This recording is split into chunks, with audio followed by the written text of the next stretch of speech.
You the news 24 hours a day, 7 days per week, with a fresh approach. www.999wefm.com.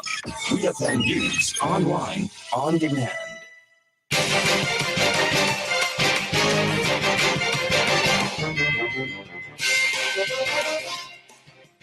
Good afternoon and welcome to WEFM's Midday News, brought to you with the kind compliments of Court St. Vincent Limited.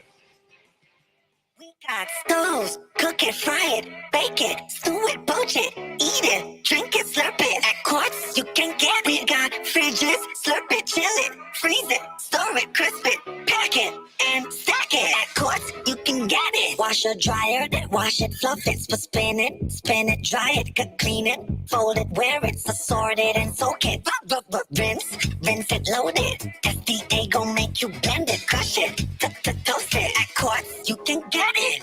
It's the appliance event happening now, only at Courts, bringing value home. Welcome back to WEFM's Midday News, brought to you with the kind compliments of Court St. Vincent Limited. I am your presenter, Rajiv Providence.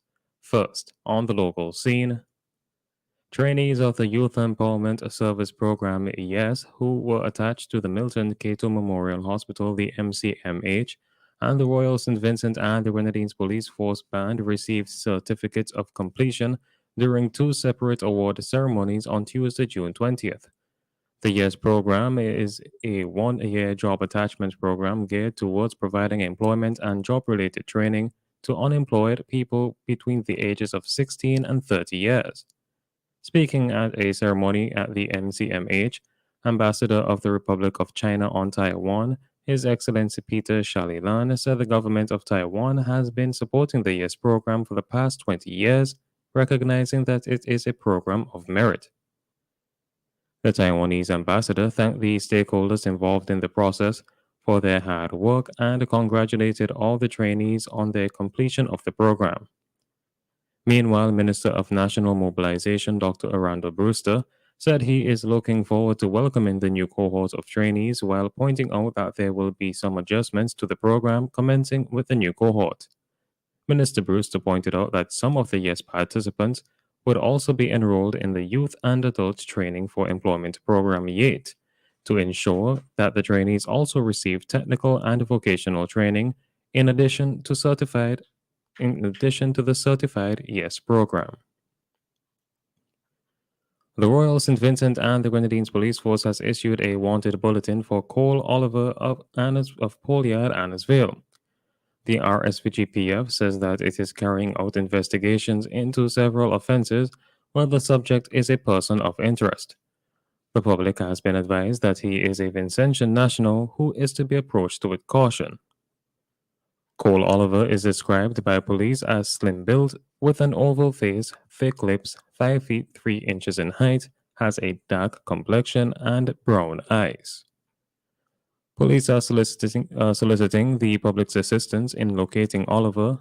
Any person who sees Cole Oliver of Polyard, Annisville are asked to contact any police station or assistant commissioner of police in charge of crime at telephone number 457-1211, extension 4816, or officer in charge of the South Central Division at telephone numbers 458-4200 or 457-5459. Police have given the assurance that all calls will be treated confidentially.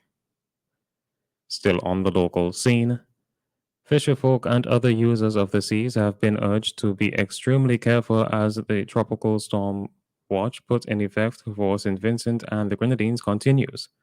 Director of the National Emergency Management Organization, NEMO, Michelle Forbes, gave this advice yesterday as she made a note of instances in the past where persons did not exercise caution and landed themselves in trouble at sea. We hear more from NEMO's director. In terms of the rough seas, I want to basically ask the fisher folk and those persons who use the sea quite a lot to be extremely careful and monitor the information from the Met Services. Too many times you see persons still venturing out when we have the rough seas, and then they may have difficulty, and we have to have the Coast Guard activated to support them. So I just want to caution, yes, the system is going a little bit north of us at the moment. We will await information from Hurricane Hunter when it goes in. We tend to have more accurate information in terms of the pressure, etc., and the wind speed and the wind strength in particular. That really is of some concern, especially the pressure as it goes over into the Caribbean, if it does go over. That was Director of the National Emergency Management Organization, NEMO, Michelle Forbes.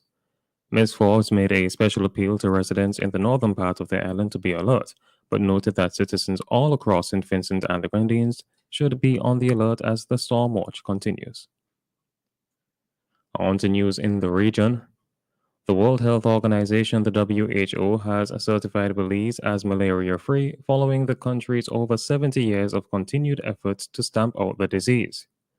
WHO congratulates the people and the government of Belize and their network of global and local partners for this achievement, said Dr. Tedros Adhanom Ghebreyesus, WHO Director General. Belize now joins 41 other countries to have been certified as malaria-free by WHO, including 11 countries in the region of the Americas. Following the achievement of Paraguay, Argentina, and El Salvador, Belize today becomes the fourth country in the Americas and the second in Central America to be certified as free of malaria over the last 5 years, PAHO Director Dr. Jabas Barbosa said. WHO said that over the past 3 decades, Belize has achieved a dramatic reduction in its malaria burden, from a peak of about 10,000 cases in 1994 to 0 indigenous cases in 2019. St. Kitts and Nevis has moved one step closer to becoming one of the most marijuana-friendly places in the Caribbean as parliamentarians approved 4 bills regarding its use and possession.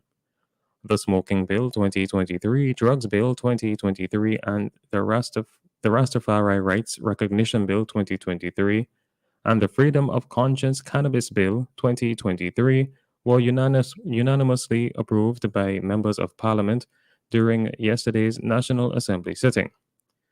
The Smoking Bill 2023, which was presented in Parliament by St. Kitts and Nevis' Prime Minister Dr. Terence Drew, designates certain specified public places as smoking areas, to prohibit smoking outside of a designated area in public places, to better provide for protection from exposure to certain types of smoke and for related or incidental matters.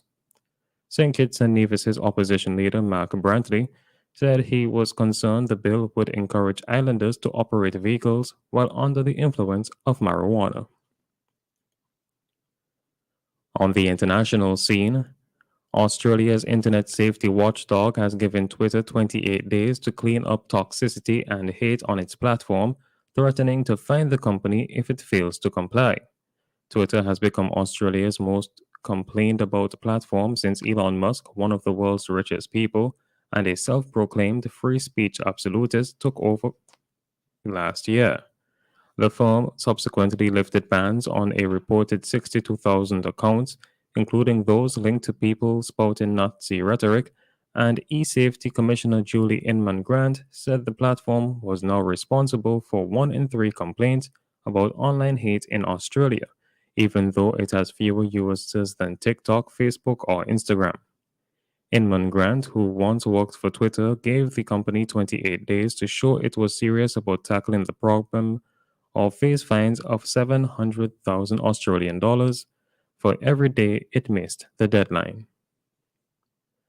Finally, in sports, Arsenal has agreed a deal with Chelsea worth around £65 million for Germany international forward Kai Havertz.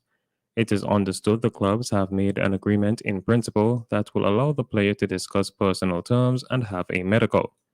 The FIFA Havertz, who scored 9 goals in 47 games for the Blues last season, could rise with add-ons. Havertz, 24, joined Chelsea from Bayer Leverkusen in 2020 for a deal worth about £71 million. He also scored the winning goal for Chelsea in the 2021 Champions League final against Manchester City. This has been WEFM's Midday News. I have been your presenter, Rajiv Providence. Join us again at 3 p.m. for WEFM's 3 p.m. News. WEFM's Midday News is brought to you with the kind compliments of Court St. Vincent Limited. Wait and see, wait and see, wait and see, wait and see. Whenever we touching the vacancy, we just climb over the gate and see. Boom! It's carnival time at Courts Ready Cash. So visit your nearest Courts Ready Cash for instant carnival prizes, tickets, and much more. With your loan of $3,000 or over, come home to Courts Ready Cash this carnival season and enjoy flexible payment terms, hassle-free service, and fast approval. All you need is your ID, proof of address, payslip, your job letter, and 2 references. Simple as that. Follow Ready Cash on Facebook and Instagram for your updates and in our in-store carnival parties and our carnival workout session. It's time for carnival at Courts Ready Cash. Visit shopcourts.com